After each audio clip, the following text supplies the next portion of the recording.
salir a las calles a marchar para exigir un alto a la violencia de género.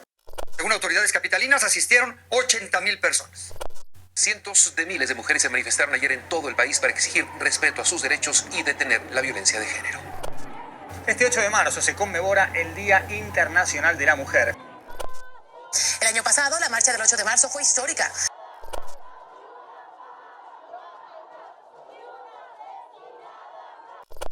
Tomándose de la mano para caminar juntas, fueron muestra de lo que la sociedad junta puedan lograr, de lo que juntas, pero también juntos.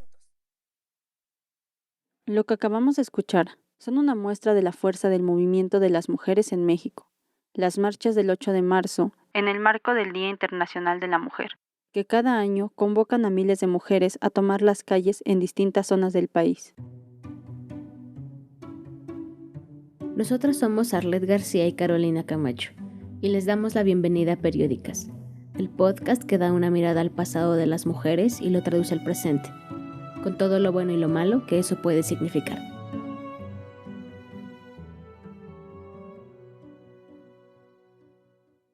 Según datos oficiales de la Secretaría de Gobierno y de la Secretaría de Seguridad de la Ciudad de México, el 8 de marzo del 2020, un total de 80,000 mujeres se reunieron en el centro de la ciudad, siendo la primera vez que un número tan grande de mujeres tomaba un lugar tan emblemático como el Zócalo capitalino, que es un punto de encuentro para manifestaciones de distintas luchas sociales. Este hecho fue reflejo del hartazgo ante la creciente ola de violencia de género que se estaba viviendo en el país. Para el último año 2023, la marcha y exigencias de las mujeres siguió creciendo, siendo así que 90,000 mujeres salieron a las calles de la Ciudad de México, exigiendo el alto a la violencia, el respeto a sus derechos, la valía de su lucha y las diferentes opresiones que viven en distintos aspectos del día a día. La lucha y importancia que tiene el 8 de marzo no se ha quedado en el epicentro del país. Año con año se replica también en diferentes estados de la República. Nos encontramos precisamente en el centro histórico de la ciudad de Saltillo, donde hace unos momentos acaba de terminar esta marcha. Sobre estas movilizaciones allá en Monterrey. Y es por esta importante avenida de Guadalajara. Al igual que en toda la República Mexicana, aquí en el sur de Tamaulipas, las mujeres también se han unido para salir a las calles. Y en Ecatepec se van a juntar varios colectivos también feministas ahí para marchar desde Puente de Fierro hasta el Palacio Municipal. Alcanzando las 30,000 asistentes en Monterrey, alrededor de 3,000 en la capital del Estado de México, 70,000 en Jalisco, más de 15,000 participantes en Querétaro, 20,000 en Guanajuato, 2,000 en Sonora, 3,000 en Zacatecas, 5,000 en Morelos y poco más de 300 mujeres en Campeche. Pero para que las mujeres de esta generación pudiéramos andar, antes muchas otras tuvieron que levantarse. ¿Cuándo fue la primera vez que las mujeres mexicanas se organizaron en pro de sus derechos? ¿Quiénes organizaron el primer movimiento de mujeres en el país? ¿Quiénes son las iniciadoras del movimiento feminista? A continuación, su historia. La primera vez que mujeres mexicanas organizadas se reunieron en pro de su libertad fue el 13 de enero de 1916. Yucatán el lugar predilecto para que se llevara a cabo este primer encuentro y el Teatro Peón Contreras el recinto, un teatro ubicado en el centro del estado que por cierto hasta el día de hoy es uno de los teatros más importantes del país. ¿Por qué Yucatán fue la sede de tan importante evento y no la capital? De acuerdo con las investigaciones sobre el estado, Yucatán era una de las entidades más conservadoras. A principios del siglo XX, contaba con aproximadamente 340,000 habitantes, y su crecimiento comenzó a darse por la expansión del mercado internacional. La facilidad del traslado y las comunicaciones daban acceso a la información de libros y revistas provenientes especialmente de Europa. Mérida, la capital del Yucatán del Oro Verde, era a principios del siglo XX rica en belleza arquitectónica y contaba con una economía muy por encima del promedio. Fueron diversos factores los que llevaron a las mujeres a la iniciativa del Congreso. El primer aspecto fue el estallido a inicios del siglo XX con el cambio radical de un régimen dictatorial hacia uno democrático. Asimismo, la promulgación de la Carta Magna, que dictaminó los poderes de la Federación, legislativo, ejecutivo y judicial. En segundo aspecto, estaba el contexto de la participación y papel de las mujeres en la Revolución Mexicana y en la construcción de la patria en general. Todo esto las alentó hacia la búsqueda de la emancipación, tener un papel en la sociedad más allá del doméstico y una participación activa en la política, incluyendo el voto. Las mujeres yucatecas no se quedaban al margen de los cambios sociales del México revolucionario, querían romper el paradigma de estar marginadas del desarrollo, de que se les viera como un objeto o que se les considerara que solo servían para criar a sus hijos. Una de las personalidades de suma importancia en la materialización del Congreso fue Ermila Galindo, un nombre que escucharás en más de uno de nuestros episodios, pues Galindo fue la voz y una agente activa del cambio en la lucha de género de la época. Según palabras de la doctora Rosa María Valles Ruiz, quien ha estudiado a profundidad la vida de Ermila Galindo, ella y el entonces gobernador de Yucatán, Salvador Alvarado, intercambiaron cartas en las que Galindo lo alentaba para llevar a cabo el Congreso. Ya hay cartas donde esto se comprueba. O sea, estaba de acuerdo Salvador Alvarado, o sea, con las reivindicaciones que planteaba Ermila, con su trabajo a favor de los derechos de las mujeres, y se ponen de acuerdo para hacer el primer Congreso Feminista. La doctora Valles narra que tuvo acceso a la carta en la que se incluye el acuerdo para llevarlo a cabo. Pero gracias al acceso que yo he tenido al archivo familiar, ya son más de 10 años trabajando a Ermila Galindo, puedo afirmar que el primer Congreso Feminista y el segundo tuvieron una fuerte intervención de ella. Fue así entonces que Salvador Alvarado en 1915 emitió la convocatoria para llevar a cabo el primer congreso los días del 13 al 17 de enero. La convocatoria incluía varios puntos, dentro de los cuales están: la mujer yucateca ha vivido hasta ahora entregada al hogar y sus obligaciones siguiendo las tradiciones, una vida quieta, empírica, sin dinamismo y sin aspiraciones que la liberten de la tutela social y de las tradiciones en que ha permanecido sumida. Es necesario que la mujer obtenga un estado jurídico que la enaltezca, una educación que le permita vivir con independencia. La primera base de esta convocatoria estableció que podrían asistir todas las mujeres honradas de Yucatán que posean cuando menos los conocimientos primarios. En esa época, por el limitado acceso a la educación y el alto índice de mujeres analfabetas, las únicas que cubrían con esos requisitos eran las maestras. Hay que tomar en cuenta el contexto de las mujeres mexicanas a inicios del siglo XX. Era de mujeres en un papel conservador, dedicadas al espacio privado y doméstico. Cabe resaltar que muchas de ellas tenían también relación con los agentes y líderes políticos, pero con papeles muy limitados o ligados exclusivamente a la formación educativa. Así entonces, las asistentes a este primer encuentro fueron ellas, las maestras, un total de entre 600 y 700 mujeres yucatecas, que sin saberlo, se convirtieron en un referente de la lucha por los derechos de las mujeres. El comité organizador estuvo integrado por las maestras Consuelo Zavala Castillo, presidenta, Dominga Canto Pastrana, vicepresidenta, Adriana Vadillo Rivas y Rosina Magaña, secretarias, Amalia Gómez Aguilar y Gregoria Montero, prosecretarias, y Adolfina Valencia Ávila, tesorera. Este comité trabajó durante 8 semanas previas al evento en la organización del mismo. La organización incluía realizar el reglamento y la agenda con los 4 puntos a tratar en el Congreso. Estos 4 puntos eran los siguientes.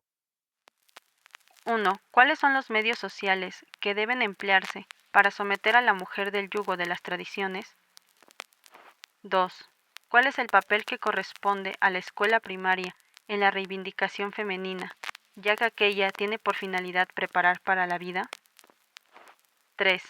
¿Cuáles son las artes y ocupaciones que debe fomentar y sostener el Estado, y cuya tendencia sea preparar a la mujer para la vida intensa del progreso?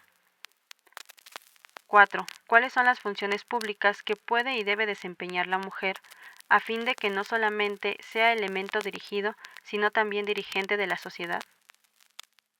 El Congreso comenzó con una introducción musical, seguida del discurso de inauguración emitido por la vicepresidenta del Congreso, Matilde Acevedo de Paullada.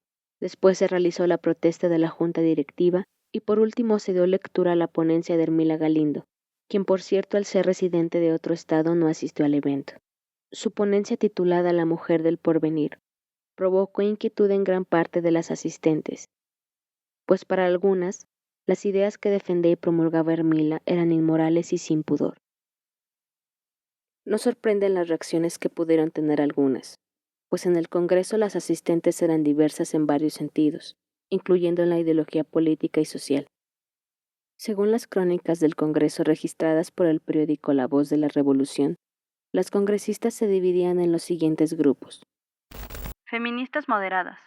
Era el grupo mayoritario. Partidarias del trabajo, la independencia económica y la educación laica, pero no del sufragio ni de la educación sexual en la escuela. Las conservadoras. Era el grupo que se identificaba con las tradiciones de la Iglesia Católica y la burguesía. Se identificaban con el modelo que exalta la maternidad y el trabajo doméstico de las mujeres. Señalaron que el ángel del hogar debió obediencia a su marido y que nunca, pero nunca podría votar debido a su maternidad o porque la política pondría en riesgo la felicidad del hogar. Feministas radicales. Se identificaban como sujetos políticos, libres de ideas y mitos clericales y gazmoñería. Reclamaron derechos al sufragio y libertad de pensamiento en materia religiosa y sexual, denunciando claramente que en las escuelas y la sociedad en general está vedado hablar y conocer de los fenómenos que tienen lugar en la naturaleza de las mujeres como convenía la Iglesia. Las excluidas. El grupo que excluyó la convocatoria del Congreso por falta de estudios primarios y nula tolerancia a la transgresión. Representaba más del 70% de la población femenina del Estado e incluía a mujeres urbanas sin educación, prostitutas y mujeres mayas de pueblos y haciendas. Muchos de los temas que se trataron en el Congreso no permearon en la realidad a niveles tanto legislativos como sociales. Para la mayoría de las congresistas, es decir, las feministas moderadas, los cambios no debían ser tan abruptos. Esta era una postura defendida por Consuelo Zavala, perteneciente a ellas, las moderadas, y presidenta del comité organizador del Congreso, quien incluso sostuvo que ni las mujeres educadas estaban preparadas para votar y que las mujeres del futuro serían las que tendrían el derecho al voto y a ocupar cargos públicos. Fue un congreso lleno de debates.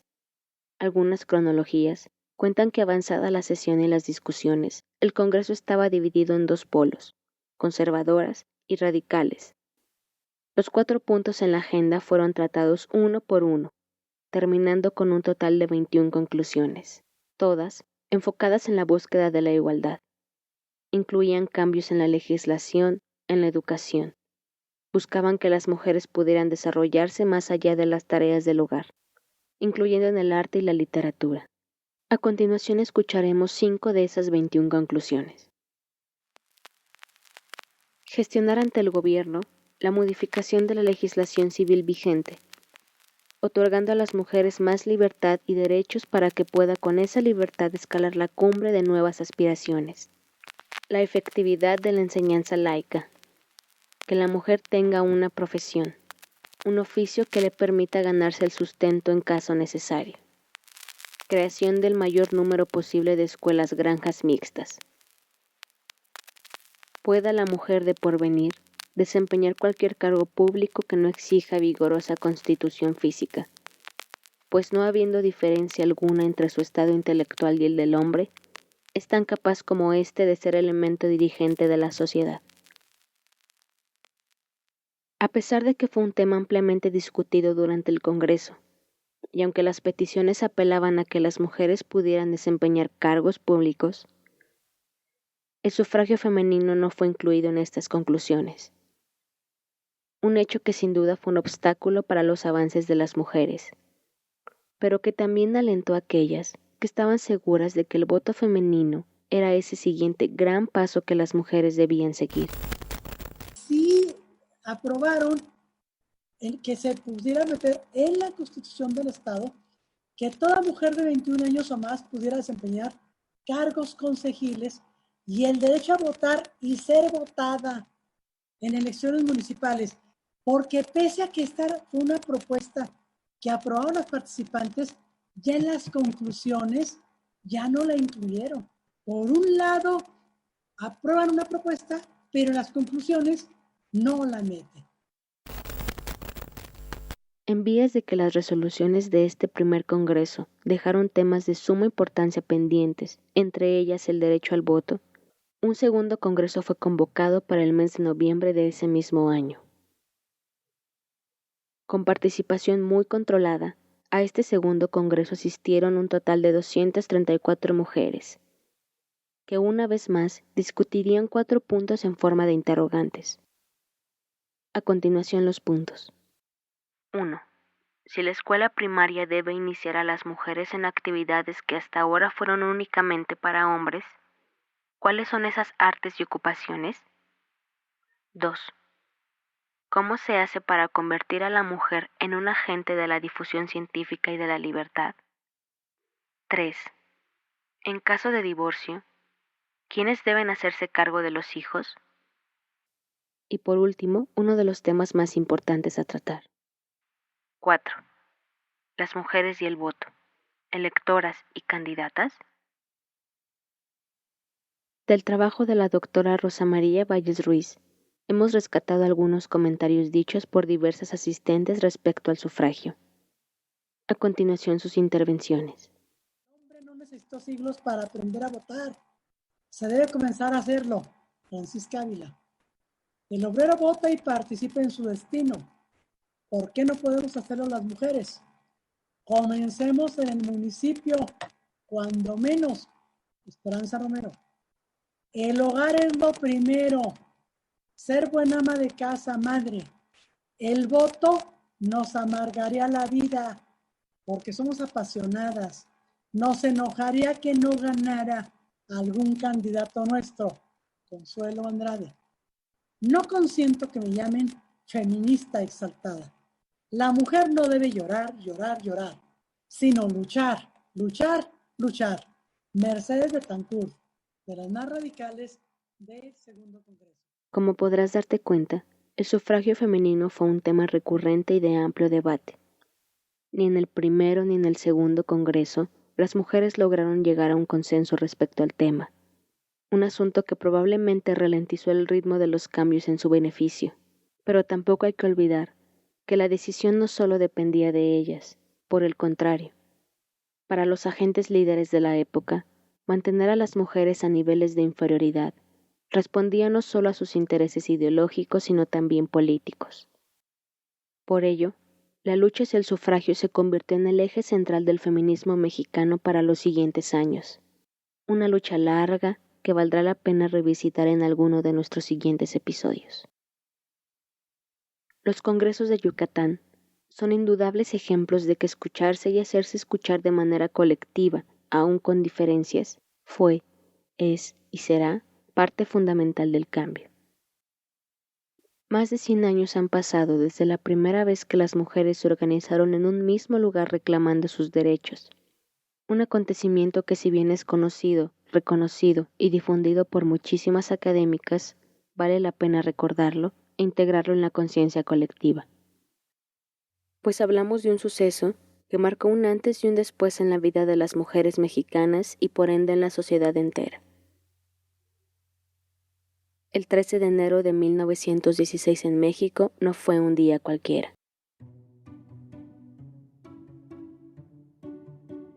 Este episodio no habría sido posible sin la consulta del libro Mujeres y Constitución, de Hermila Galindo a Griselda Álvarez, editado por la Secretaría de Cultura del Estado de México, y el artículo El primer Congreso de Yucatán 1916, de la doctora Gloria Luz Alejandre y el licenciado Eduardo Torres. Ambos, trabajos espléndidos que consultamos para la realización de este episodio. Esto fue Periódicas. Nos vemos aquí en 15 días para una nueva historia. Síguenos en tu plataforma de podcast favorita y en nuestras redes sociales. Compártenos con tus amigas, primas, hermanas, tías, vecinas, compañeras o con quien tú quieras, que todas merecemos conocer nuestro pasado y traducirlo al presente, con todo lo bueno y lo malo que eso puede significar.